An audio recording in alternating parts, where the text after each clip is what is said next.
11 जलियांवाला बाग में बसंत के प्रश्न उत्तर करने जा रहे हैं। तो लेट्स स्टार्ट। बच्चों, पहला प्रश्न है, भ्रमर कौन सी कष्ट की कथा सुना रहे हैं? जो भ्रमर यानी भंवरे, भंवरे जलियांवाला बाग के बारे में कौन से कष्ट की कथा सुना रहे हैं? तो पहले वेरी शॉर्ट का आंसर है, भ्रमर जलियांवाला बाग में शहीद हुए लोगों की कष्ट की कथा सुना रहे हैं। मतलब जो भंवरे हैं वो जलियांवाला बाग में जो लोग शहीद हुए हैं उन लोगों की कष्ट की कथा भंवरे सुना रहे हैं। दूसरा प्रश्न है, जलियांवाला बाग में बसंत किस प्रकार आया है? तो इसका उत्तर है, जलियांवाला बाग में बसंत धीरे से बिना शोर मचाए आया है। बसंत मतलब बसंत ऋतु, जो बसंत का महीना होता है, वो जलियांवाला बाग में किस प्रकार आया है? तो धीरे से बिना शोर मचाए आया है। प्रश्न नंबर 3, कवयित्री किसके लिए कौन सा फूल गिराने की बातें कर रही है? कवयित्री सुभद्रा कुमारी चौहान इसमें किसके लिए कौन सा फूल गिराने की बात कर रही है? तो इसका उत्तर है, कवयित्री जलियांवाला बाग में शहीद हुए बच्चों के लिए कोमल कलियां व तड़पकर मरे बुजुर्गों के लिए शुष्क पुष्प गिराने की बातें कर रही है।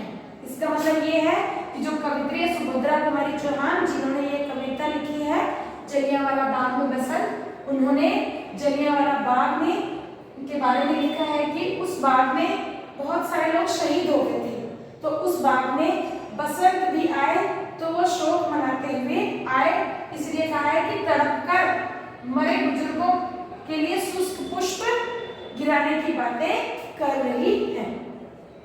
निम्नलिखित प्रश्नों के उत्तर विस्तार पूर्वक दीजिए। बच्चों, अब लॉन्ग क्वेश्चन है, निम्नलिखित प्रश्नों के उत्तर विस्तार पूर्वक दीजिए। का नंबर पहला क्वेश्चन है, कवयित्री बसंत ऋतु को जलियांवाला बाग में किस प्रकार आने के लिए कह रही है और क्यों? तो इसका उत्तर है, कवयित्री बसंत ऋतु को जलियांवाला बाग में बिना शोर मचाए आने के लिए कह रही है क्योंकि यह शोक स्थान है। यहाँ पर हजारों बच्चे, युवा, बूढ़े और औरतें अंग्रेजों के द्वारा मार दिए गए थे। इसका मतलब बच्चों, इस आंसर का मतलब ये है कि सुभद्रा कुमारी चौहान कवयित्री जो है वो कहती है बसंत के महीने से कि तुम इस बाग में आना तो अत्यधिक प्रसन्नता से मत आना, क्योंकि यहाँ पर बहुत लोगों की मृत्यु हो चुकी है, तो ये दुख मनाने की जगह है, शोक मनाने की जगह है, तो यहाँ पर धीरे से आना। नंबर है बच्चों, कवयित्री वायु, कोकिला और भ्रमर से क्या आग्रह कर रही है? आग्रह का मतलब क्या रिक्वेस्ट कर रही है, क्या कहने के लिए कह रही है? कवयित्री वायु, वायु यानी हवा, हवा से कवयित्री कहती है धीरे धीरे आने का आग्रह कर रही है। वह कहती है कि वायु, मंद चाल से इस बाग में आना और जो दुखद यादें हैं इस बाग की वे आहें अपने साथ उड़ाकर मत ले जाना। मतलब कवयित्री हवा से कहती है तुम इस बाग में धीरे धीरे बहते हुए आना, इस बाग की दुखद यादें हैं, बहुत सारे लोग शहीद हुए हैं, उनकी ये दुखद यादें अपने साथ बहाकर मत ले जाना। उसके बाद कवयित्री कोकिला अर्थात कोयल, कोयल से कहती है कि तुम गीत गाना, परंतु रोने के राग का ही गाना। मतलब कोयल कुहुकती है तो कवयित्री कोयल से भी कहती है कि तुम कुहुकना, पर जो गाने का राग है वो रोने वाला ही होना चाहिए। उसके बाद भ्रमर, भ्रमर अर्थात भंवरा, कवयित्री भ्रमर से कहती है कि तुम गुनगुनाना। इसके बाद कवयित्री भ्रमर यानी भंवरा, भंवरे से कहती है कि तुम गुनगुनाकर शहीद हुए लोगों की कष्ट कथा सुनाना, अर्थात जो इस बाग में जलियांवाला बाग में लोग शहीद हो गए हैं, तुम गुनगुनाना ताकि तुम्हारे गुनगुनाने में भी उनकी कष्ट, मरते वक्त उनकी जो कष्ट की कहानी है, कथा की कहानी, वो नजर आए तुम्हारी गुनगुनाहट में। अगला प्रश्न है ग नंबर, कवयित्री ने कौन से पुष्प लाने के लिए कहा है? इसका उत्तर है कवयित्री कवित्री ने बसंत को कहा कि तुम पुष्प लाना, पर वे अधिक खिले हुए व सुंदर न हो, वह उनकी सुगंध भी मंद हो, साथ ही आंसू स्वरूप ओस से कुछ गिले हुए पुष्प लाना। अर्थात बच्चों, कवित्री जो है वो बसंत के मौसम से इसमें कह रही है कि बे बसंत तुम फूल खिलाना, पर वो ज्यादा खिले हुए सुंदर ना लगे, क्योंकि ये जगह ऐसी है यहाँ पर हंसी खुशी का माहौल नहीं होना चाहिए। यहाँ पर बहुत सारे लोग शहीद हुए, तो यहाँ पर जो भी आएगा वो शोक मनाएगा, इसलिए कहा है कि फूल भी खिले तो ए बसंत वो अधिक सुंदर ना हो, वह उनकी सुगंध में मंद हो, ज्यादा तेज ना हो, और जो ओस की बूंदें होती हैं वो फूलों पे गिर जाती हैं। तो कवित्री कहती है कि ओस की बूंदें जो है वो फूलों पर गिरी हुई इस प्रकार लगे कि जैसे फूल भी रो रहे हैं उन शहीदों की याद में।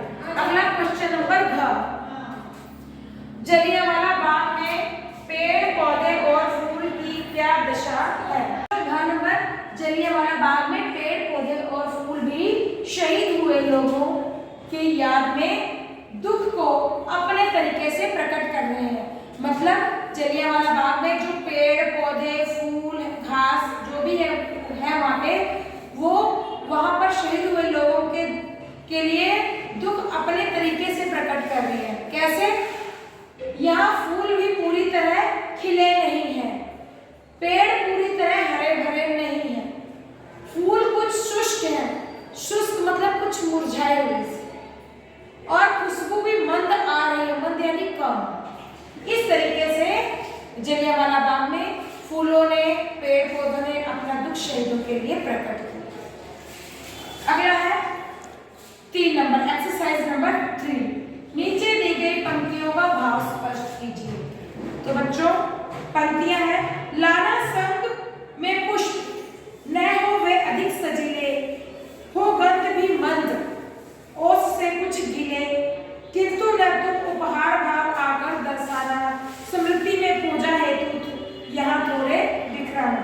तो इसका भाव है, इसको हम लिखेंगे बच्चों, पहले शुरू की लाइन लिख लेना, लाना सन, फिर डैश डैश डैश कर देना, फिर लास्ट की लाइन लिख देना बिखराना। इस तरीके से आप एक लाइन में वेरी शॉर्ट में लिख पाएंगे पंक्तियों को। अब इसका अर्थ, कवित्री बसंत ऋतु को जलियांवाला बाग में धीरे से आने के लिए कहती हैं। वह क्या कहती है? वह कहती है यह शोक स्थल है, मतलब यहाँ दुख मनाना चाहिए, शोक मनाना चाहिए इस जगह पर। यहाँ पर हर्ष उल्लास का कोई स्थान नहीं है, यहाँ पर तेज हंसना खिलखिलाना ये सब जरूरी नहीं है, क्योंकि ये दुख की जगह है। ए बसंत तुम आना, अपने साथ पुष्प लाना, पर वे अधिक खिले सुंदर न हो, फूल से सुगंध आए तो वह हल्की हल्की आए। मतलब कवित्री बसंत ऋतु से कहती है तुम इस बगीचे में फूल भी खिलाना तो वो ज्यादा खिले हुए ना हो, ताकि वो ऐसा लगे कि फूल भी दुखी है, मृत लोगों की याद है, और फूलों से जो खुशबू आ रही है वो भी ज्यादा तेज ना हो, हल्की हल्की हो। आंसू स्वरूप ओस से कुछ गिरे फूल हो, मतलब जो ओस होती है जो फूलों पे गिर जाती है तो वो ऐसा लगे कि फूल भी रो रहे हैं लोगों की याद में। एक बसंत तुम किसी उपहार की तरह नहीं बल्कि शोक स्थल में जाने की तरह आना। कवित्री कहना चाहती है तुम बसंत के मौसम तुम इस बाग में ऐसे मत आना कि हम किसी खुशी की जगह जा रहे हैं, बल्कि इस तरह आना कि जैसे हम किसी उदासी गम की जगह पे जा रहे हैं। इस तरह बाग में आना, यहाँ शहीद हुए लोगों की याद में उनकी पूजा के लिए कुछ फूल अवश्य बिखेर जाना। मतलब जैसे फूल थोड़े मुरझा जाते हैं तो वो नीचे गिर जाते हैं, तो कवित्री कहना चाहती है बसंत ऋतु तुम यहाँ पर कुछ फूल भी बिखेर देना, ताकि जो लोग यहाँ पर शहीद हुए हैं उनकी याद में कुछ श्रद्धा सुमन भी बिखेर जाए।